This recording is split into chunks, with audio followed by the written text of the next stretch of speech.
दादी प्रकाशमणि के संपर्क में मैं 1964 से 2004 तक बिल्कुल करीब रही। 64 में दादी बम्बई आई, वाटरलू में रहती थी और मैं वहाँ स्टूडेंट थी। उस समय रमेश भाई एग्ज़िबिशन बना रहे थे, तो बाबा ने दादी को पटना से बम्बई भेजा ताकि दादी प्रदर्शनी बनाने में मदद करे। तो दादी जी की बुद्धि अति तीक्ष्ण थी और दादी जी में उमंग उल्लास हमेशा रहता था। कोई भी नया प्लान उनको देते थे, दादी कहती थी चलो प्रयोग करो, और प्रयोग करो और फिर सक्सेस होती थी तो उसको बड़े पैमाने पर कराते थे।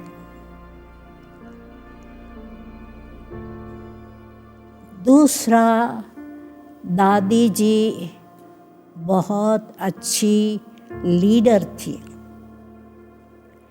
अपने एग्ज़ाम्पल से उन्होंने लीड किया।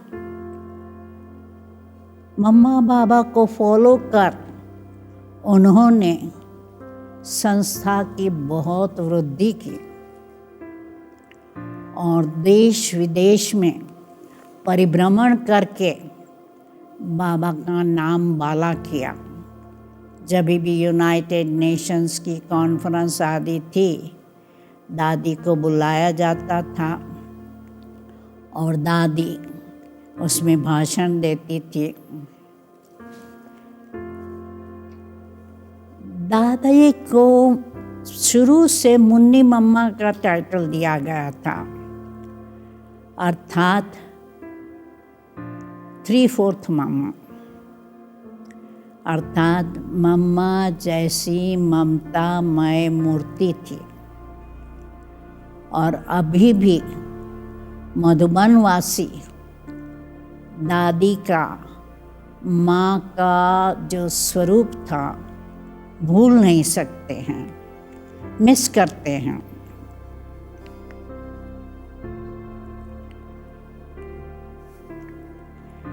विदेश सेवा की प्रेरणा मुझे दादी ने दी। 1971 में दिल्ली में योगा कॉन्फ्रेंस थी, तो उस कॉन्फ्रेंस में मेरा नाम था क्योंकि मैं अंग्रेजी जानती थी। कॉन्फ्रेंस के बाद न्यूयॉर्क से एक योग कॉन्फ्रेंस के लिए निमंत्रण मिला। मैंने चलते चलते दादी को प्रश्न पूछा, दादी न्यूयॉर्क कौन जा रहा है? दादी पूछा, तुम जा सकती हो? मैंने कहा हाँ। मैंने कहा कि देखो, मेरे लौकिक पिता को इच्छा थी कि मैं विदेश में जाकर स्टडी करूं, परंतु मैंने कहा नहीं, मुझे स्टडी नहीं करनी है, परंतु अभी मैं यदि विदेश सेवा के लिए छुट्टी मांगूंगी तो ज़रूर खर्चा भी करेंगे और छुट्टी भी देंगे। तो दादी ने हमारा नाम पास किया और उन दिनों में जब हम विदेश जाते थे या विदेश से आते थे, बहुत अच्छा सम्मान होता था। हमको टावर ऑफ पीस के पास खड़ा करके गीत बजता था, भगवान तेरे घर का श्रृंगार जा रहा हूँ। और सब दादियाँ बैठकर कोई फल देती थी, कोई टोली देती थी, कोई अमृत छांटती थी, आदि आदि। और जब हम वापस लौटते थे तभी भी इतना सम्मान होता था। तो इस कारण क्या हुआ कि जब मुझे दोबारा जाना पड़ा तो मुझे तकलीफ़ नहीं हुई, क्योंकि इतना रिस्पेक्ट मिलता था। और विदेश सेवा में मैं अकेली ट्रैवल कर रही थी। कई देशों में कोई भी ब्राह्मण नहीं थे, कोई भी सेंटर नहीं था, परंतु मैं अकेली घूमती थी। तो एक पत्र में मैंने लिखा कि दादी मैं अकेली हूँ। तो दादी ने कहा हाँ, तुम तो शेरनी हो, शेर अकेला घूमता है, हाथी झुंड में घूमता है। तो जैसे दादी प्रेरणा देती थी और सेवा में आगे बढ़ाती थी। और दादी जैसे पांडव भवन में, हाँ, मूली के बाद ठंडी के दिनों में धूप में बैठती थी। तो धूप में बैठने के कारण हम आते जाते क्या करते थे, दादी से हेलो करते थे और दादी से अपॉइंटमेंट भी मांग लेते थे।